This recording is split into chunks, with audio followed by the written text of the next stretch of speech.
Hello everyone, welcome back my channel simplify seated में आप सभी का बहुत बहुत स्वागत है। आज की वीडियो में हम लोग देखेंगे सीडीपी की प्रैक्टिस क्लास 4। इसके पहले हम लोग 3 क्लास कर चुके हैं। ये आपका सीटेड का जो 8 फरवरी को एग्ज़ाम होने वाला है उसके लिए आज की वीडियो बहुत इम्पॉर्टेंट होने वाली है, क्योंकि यहाँ से क्वेश्चन ज़रूर आप लोग को देखने को मिलेंगे, क्योंकि प्रैक्टिस करना बहुत ज़रूरी है। क्योंकि अच्छे नंबर आप लोग बाल विकास यानी चाइल्ड डेवलपमेंट वाले पार्ट जो 30 क्वेश्चन आते हैं उसमें आप लोग अच्छे नंबर गेन कर सकते हैं। तो आइए दोस्तों, आज की वीडियो स्टार्ट करती हूँ। तो सबसे पहला क्वेश्चन ये रहा आप लोगों की स्क्रीन पे। खिलौने की आयु कहा जाता है, यानी पूर्व बाल्यावस्था को, उत्तर बाल्यावस्था को, शैशवावस्था को, इनमें से सभी जो खिलौने की आयु होती है वो पूर्व बाल्यावस्था को कहा जाता है। इसकी जो उम्र होती है दोस्तों 2 से 6 वर्ष मानी जाती है। इसमें बच्चे अनुकरण ज़्यादा करते हैं, प्रश्न ज़्यादा पूछते हैं, क्योंकि ये कैसे होगा। गार्जियन जो घर में होते हैं, चाहे मम्मी पापा हों या दादी बाबा हों, कोई भी, उनसे बहुत क्वेश्चन करते हैं, इसीलिए इसे अनुकरण की अवस्था भी कहा जाता है। और उत्तर बाल्यावस्था की जो आयु होती है 6 से 12 वर्ष की मानी जाती है। इस क्वेश्चन का जो राइट आंसर है पहला, यानी पूर्व बाल्यावस्था। अगला क्वेश्चन ये रहा आप लोग स्क्रीन पे। निम्नलिखित में से कौन सी पूर्व बाल्यावस्था की विशेषता नहीं है? दल समूह में रहने की अवस्था, अनुकरण करने की अवस्था, प्रश्न करने की अवस्था, खेलने की अवस्था। तो जैसा कि मैंने पहले वाले प्रश्न में बताया था कि खेलने की अवस्था किसे कहा जाता है? पूर्व बाल्यावस्था। इसकी जो आयु होती है दोस्तों 2 से 6 वर्ष मानी जाती है। तो इसे अनुकरण की अवस्था भी कहा जाता है, बच्चे इसमें अनुकरण भी करते हैं। प्रश्न करने की अवस्था भी कही जाती है, क्योंकि इसमें बच्चे प्रश्न ज़्यादा करते हैं, और खेलने की अवस्था तो कही ही जाती है। लेकिन दल समूह में रहने की अवस्था नहीं कही जाती है, ये उत्तर बाल्यावस्था को कहा जाता है। तो इस क्वेश्चन का निगेटिव का भाई भी निगेटिव, यानी ए इस क्वेश्चन का राइट आंसर है। ओके, अगला क्वेश्चन देखिए। उत्तर बाल्यावस्था में बालक भौतिक वस्तुओं में किस आवश्यक तत्व में परिवर्तन समझने लगते हैं? द्रव्यमान, द्रव्यमान और संख्या, संख्या, द्रव्यमान, संख्या और क्षेत्र। तो जो उत्तर बाल्यावस्था की उम्र होती है 6 से 12 वर्ष होती है। इसमें जो बच्चे होते हैं द्रव्यमान को भी समझने लगते हैं और द्रव्यमान संख्या भी समझने लगते हैं, संख्या यानी तीनों को समझने लगते हैं। इसीलिए इस क्वेश्चन का जो राइट आंसर है डी, यानी द्रव्यमान, संख्या और क्षेत्र सभी को समझने लगते हैं। तो डी इस क्वेश्चन का राइट आंसर है। अगला क्वेश्चन देखिए। विकास का अर्थ है परिवर्तन की उत्तरोत्तर श्रृंखला, अभिप्रेरणा के फलस्वरूप होने वाले परिवर्तन की उत्तरोत्तर श्रृंखला, अभिप्रेरणा एवं अनुभव में फलस्वरूप होने वाले परिवर्तनों की उत्तरोत्तर संख्या, परिपक्वता एवं अनुभव के फलस्वरूप होने वाले परिवर्तनों की संख्या। तो विकास का जो अर्थ होता है परिपक्वता एवं अनुभव के फलस्वरूप होने वाले परिवर्तनों की श्रृंखला, यानी डी इस क्वेश्चन का राइट आंसर है। ओके, विकास के संदर्भ में निम्नलिखित में से कौन सा कथन सत्य नहीं है? आप लोग नहीं पर विशेष ध्यान देंगे। विकास की प्रत्येक अवस्था में अपने खतरे हैं। विकास उकसाने बढ़ावा देने से नहीं होता है। विकास सांस्कृतिक परिवर्तन से प्रभावित होता है। विकास की प्रत्येक अवस्था की अपनी विशेषताएं होती हैं। तो नहीं पूछा है। तो देखिए, विकास की प्रत्येक अवस्था के अपने खतरे होते, सही बात है। विकास उकसाने बढ़ावा देने से नहीं होता। विकास कितना भी कोई कुछ भी करे उससे नहीं होता, वो अपने गति से होता है। विकास सांस्कृतिक परिवर्तन से प्रभावित होता है। विकास की प्रत्येक अवस्था की अपनी विशेषताएं होती हैं। तो इस क्वेश्चन का जो राइट आंसर नहीं, तो बी इस क्वेश्चन का राइट आंसर है। देखिए, इसमें भी नहीं, इसमें भी नहीं, तो बी इस क्वेश्चन का राइट आंसर है। ऐसे भी आप लोग टिक कर सकते हैं। निम्नलिखित में से कौन सा विकासात्मक कार्य उत्तर बाल्यावस्था से उपयुक्त नहीं है? सामान्य खेलों के लिए आवश्यक शारीरिक कुशलताएं सीखना, पुरुषोचित या ध्येयोचित सामाजिक भूमिकाओं को प्राप्त करना, व्यक्तिगत आत्मनिर्भरता प्राप्त करना, अपने हमउम्र बालकों के साथ रहना सीखना। ये तो उत्तर बाल्यावस्था की विशेषताएं हैं। तो इस क्वेश्चन का जो राइट आंसर है दोस्तों, पुरुषोचित या धियोचित सामाजिक भूमिकाओं को प्राप्त करना, ऐसा कुछ उत्तर बाल्यावस्था में नहीं होता है। ओके, तो बी इस क्वेश्चन का राइट आंसर है। सामान्य खेलों के लिए आवश्यक शारीरिक कुशलताएं सीखना, यानी बच्चे इसमें बहुत उद्यम करते, बहुत खेलते हैं। ओके, तो बी इस क्वेश्चन का राइट आंसर है। अगला क्वेश्चन देखिए, सामान्य परिपक्वन के पहले शिक्षित करना प्रायः सामान्य कौशलों के निष्पादन के संदर्भ में बहुत लाभकारी होता है, कुल मिलाकर हानिकारक होता है, दीर्घकालिक दृष्टि से लाभकारी होता है। लाभकारी हो या हानिकारी, या इस पर निर्भर करता है कि प्रशिक्षण में किस प्रकार की विधि का प्रयोग किया गया है। यानी इसमें प्रशिक्षण में पता करना चाहिए कि किस प्रकार का प्रशिक्षण का प्रयोग किया गया है, इसीलिए डी इस क्वेश्चन का राइट आंसर है। ओके,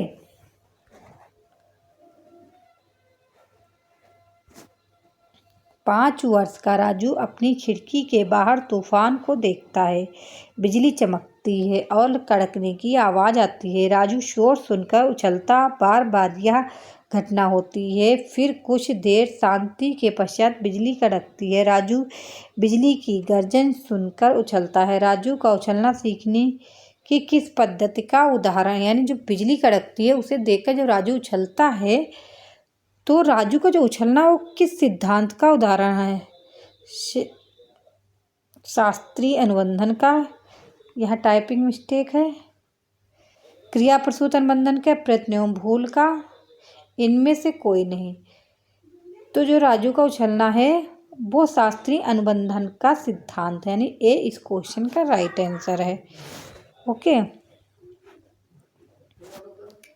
सकारात्मक दंड एवं निम्न में से कौन सा उदाहरण है? मित्रों के द्वारा उपहास, मित्रों के साथ समय बर्बाद करना, मीन मेख निकालना बंद करना, इनमें से सभी। जो सकारात्मक दंड है वो मित्रों के द्वारा उपहास, यानी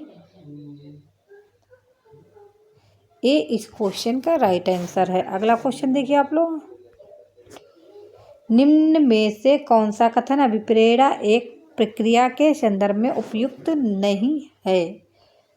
यह व्यक्ति के लक्ष्य की ओर ले जाता है, यह व्यक्ति के शारीरिक आवश्यकताओं की संतुष्टि करता है, यह मनोवैज्ञानिक आकांक्षा को प्राप्त करने में सहायता करता है, यह व्यक्ति की अप्रिय स्थिति से दूर रखता है। जो अभिप्रेरणा है उपयुक्त नहीं है, यह व्यक्ति की अप्रिय वस्तु से दूर रखता है। तो इस क्वेश्चन का जो राइट आंसर है डी इस क्वेश्चन का राइट। यह व्यक्ति के लक्ष्य की ओर ले जाता, सही है। प्रेरणा, यह व्यक्ति की शारीरिक आवश्यकताओं की संतुष्टि करता है, यह मनोवैज्ञानिक अच्छों को प्राप्त करने में सहायता करता है।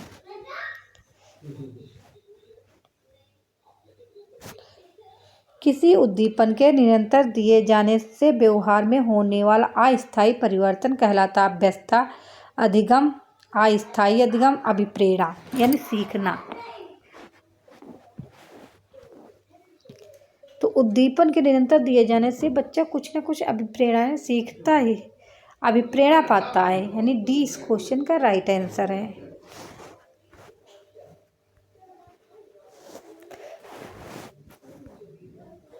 विद्यार्थियों की अभिवृत्तियों में परिवर्तन के लिए निम्न में से किस विधि का प्रयोग आवश्यक अध्यापक को नहीं करना चाहिए? यानी विद्यार्थियों की अभिवृत्तियों में परिवर्तन के लिए अध्यापक को किस विधि का अध्यापक को नहीं करना चाहिए? दबाव से किसी बात या विचार के लिए राजी करना, किसी विचार को दोहराना अथवा दृढ़तापूर्वक व्यवहार करना, किसी प्रशंसनीय व्यक्ति के द्वारा समर्थन एवं स्वीकृत संदेश के साथ सहचर स्थापित करना। तो जो अध्यापक को दबाव, यानी किसी भी बच्चे पर दबाव नहीं डालना चाहिए या अपने विचार उस पर नहीं थोपने चाहिए।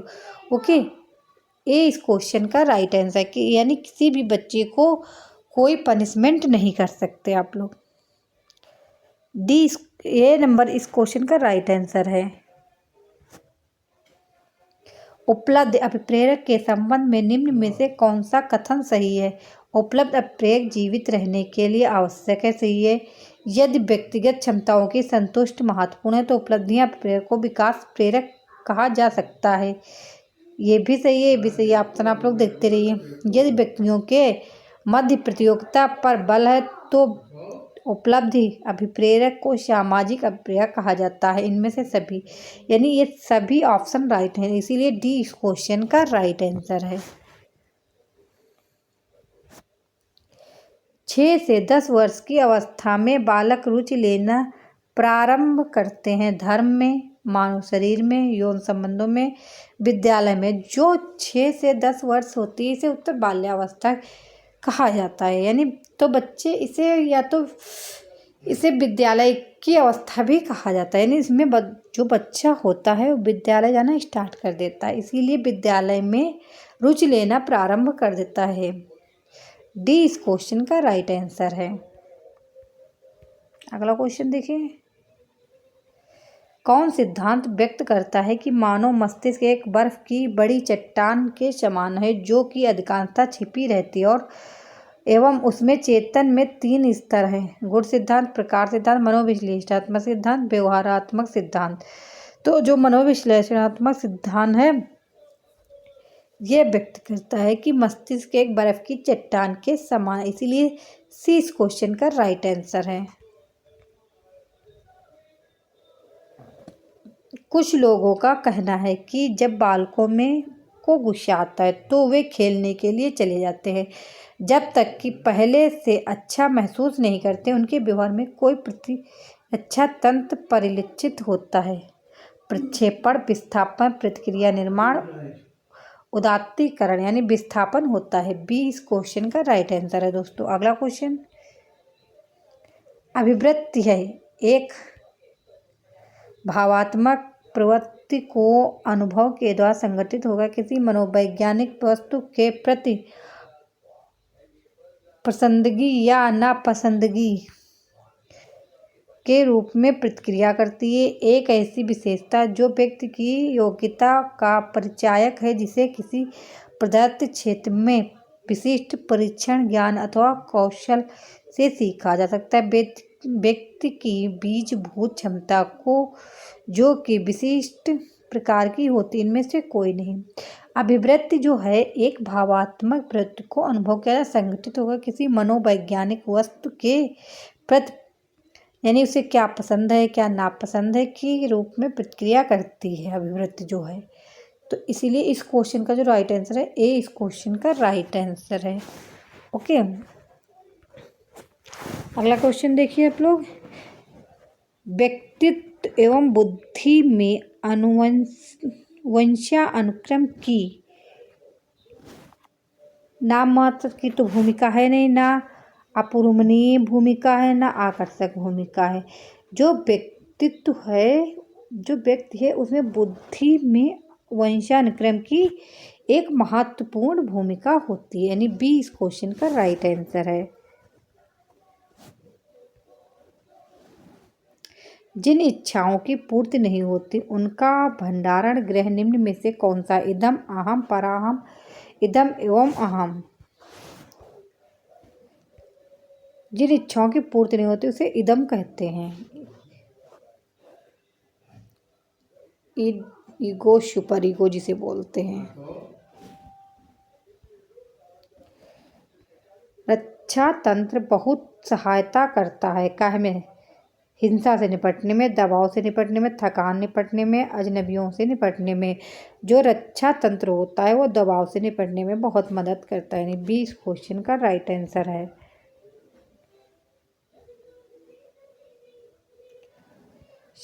शारीरिक निर्योग्यता वाले व्यक्ति के लिए निम्न में से कौन सी युक्त रक्षा तंत्र सबसे संतोषजनक होगी?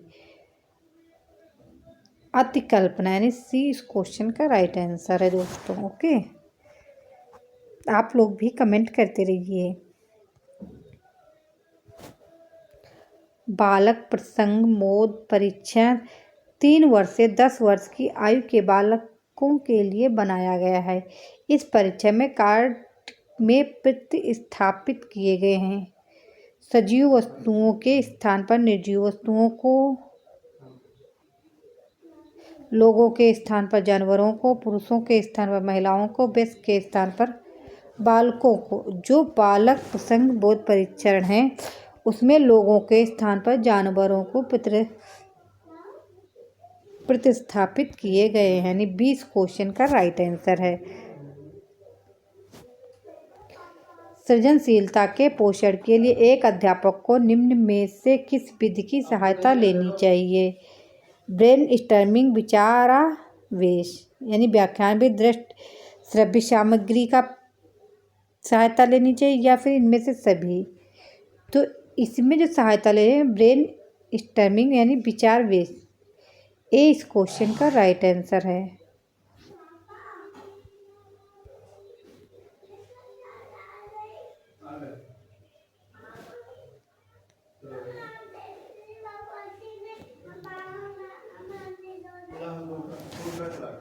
अगला क्वेश्चन देखिए, निम्न में से कौन सा कथन सही नहीं है? नहीं पूछा है। आवश्यकता वंचना की शारीरिक अवस्था नहीं है। अंतर्नाद आवश्यकता का मनोवैज्ञानिक परिणाम है। आवश्यकता एक अंतर्नाद समान नहीं है बल्कि समांतर है। मूल प्रवृत्तियां आंतरिक जैविक बल है। तो इस क्वेश्चन का जो राइट आंसर है ए राइट आंसर है। नहीं पूछा है ना, निगेटिव पूछा है। निगेटिव का भाई निगेटिव, ओके। ए इस क्वेश्चन का राइट आंसर है। अगला क्वेश्चन देखिए, शिक्षा का अधिकार अधिनियम 2009 में एक व्यक्ति के न्यूनतम कार्य घंटे प्रति सप्ताह निर्धारित किए गए हैं। 40 घंटे, 50 घंटे, 55 घंटे, 45 घंटे। तो जो 2/9 में एक अध्यापक के लिए है वो 45 घंटे प्रति सप्ताह में, यानी 20 क्वेश्चन का राइट आंसर है। ये वही क्वेश्चन जो बार बार रिपीट हो रहे, प्रीवियस ईयर से सारे क्वेश्चन लिए गए हैं। शिक्षा का अधिकार अधिनियम 2009 में एक अध्यापक को निम्न में से किस दायित्व को पूरा करना चाहिए? विद्यालय में नियमित रूप से समय पर उपस्थित होना चाहिए, सही बात है। लेट नहीं जाना चाहिए। पाठ्यक्रम का संचालन पूरा करना चाहिए, राइट है। संपूर्ण पाठ्यक्रम को निर्धारित समय पर पूरा करना चाहिए, इनमें से सभी। तो डी इस क्वेश्चन का राइट आंसर। इनमें तीनों ऑप्शन राइट है, ओके। अगला क्वेश्चन देखिए, राष्ट्रीय पाठ्यक्रम रूपरेखा 2005 में शांति शिक्षा को बढ़ावा देने के लिए कुछ क्रियाओं की अनुशंसा की गई है।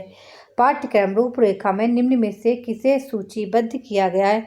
महिलाओं के प्रति आदर एवं जिम्मेदारी का दृष्टिकोण विकसित करने के लिए कार्यक्रम आयोजित किए जाएं, नैतिक शिक्षा को पढ़ाया जाए, शांति शिक्षा को एक अलग विषय के रूप में पढ़ा जाए। अलग से कोई मतलब नहीं है, शांति शिक्षा को पाठ्यक्रम में सम्मिलित किया जाए। तो ए इस क्वेश्चन का राइट आंसर है, ओके। राष्ट्रीय पाठ्यचर्या की रूपरेखा 2005 में बातचीत की गई है।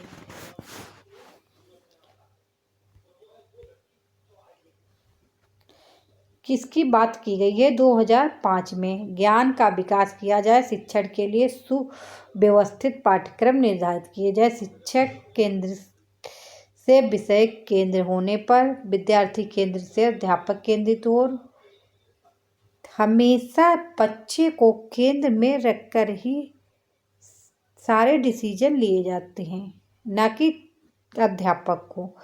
तो ए इस क्वेश्चन का राइट आंसर है। अगला क्वेश्चन देखिए आप लोग, क्रियात्मक अनुसंधान का उद्देश्य नवीन ज्ञान की खोज, शैक्षिक परिस्थितियों में व्यवहार विज्ञान का विकास, विद्यालय एवं कक्षा की शैक्षिक कार्यप्रणाली में सुधार, इनमें से सभी।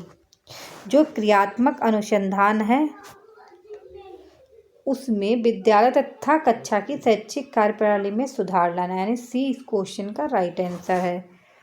अगला क्वेश्चन देखिए आप लोग, राष्ट्रीय पाठ्यचर्या रूपरेखा 2005 के अंतर्गत परीक्षा सुधारों में निम्न में से किस सुधार को सुझाया गया? खुली पुस्तक परीक्षा, सतत निरंतर एवं व्यापक मूल्यांकन, सामूहिक कार्य मूल्यांकन, इनमें से सभी।